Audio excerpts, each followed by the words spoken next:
In 1943, the skies above Europe belonged to death. Every morning, as the pale sun rose over England's misty airfields, hundreds of young American airmen climbed into their flying fortresses and liberators, knowing that each mission might be their last. They were farm boys from Iowa, machinists from Detroit, college kids from California, barely old enough to shave, yet old enough to carry the weight of the war on their shoulders. Bundled in heavy flight suits against the killing cold at 25,000 feet, they tucked away photos of sweethearts, dog tags, and half-crumpled letters from home. Small pieces of life in a world ruled by death. Before dawn, briefing rooms buzzed with tension. Maps spread across tables showed black pins stabbing deep into Germany.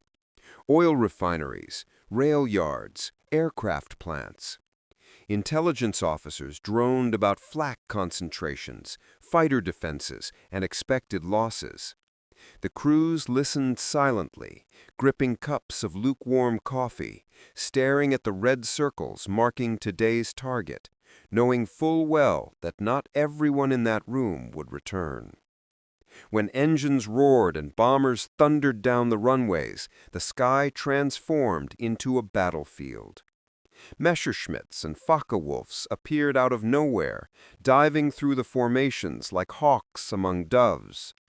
.50 caliber guns spat fire in reply, tracer rounds streaking across the sky as flak burst all around them, black puffs of smoke tearing holes in the morning light. Each metallic ping against the fuselage reminded the crew that the air itself wanted them dead. Inside every bomber, 10 men fought together as one.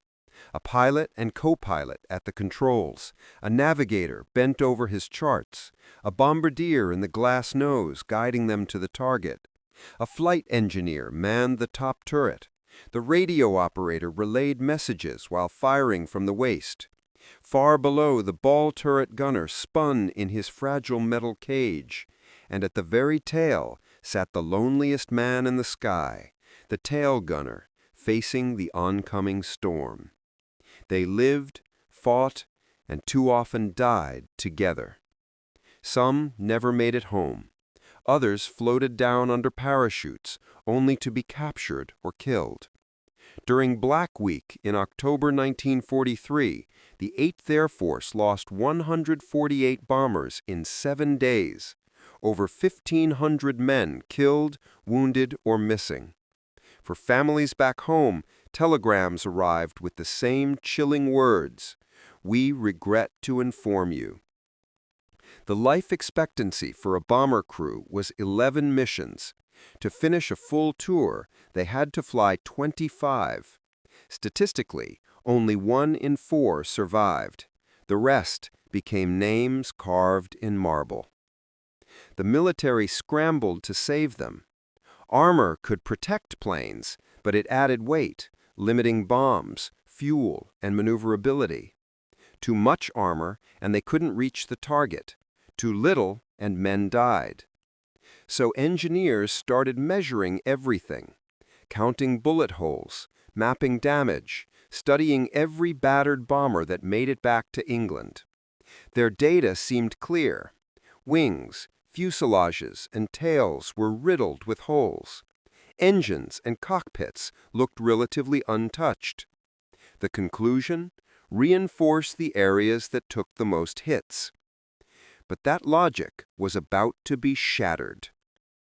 At Columbia University, a secret team of mathematicians and scientists, the Statistical Research Group, was trying to make sense of the chaos through numbers. Among them was Abraham Wald, a quiet Austrian mathematician who had fled Nazi persecution only a few years earlier. His family hadn't been so lucky. Most perished in Auschwitz.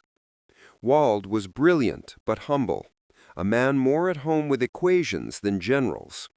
He studied the diagrams of returning bombers and asked the question no one else had dared to ask. Where are the planes that didn't come back?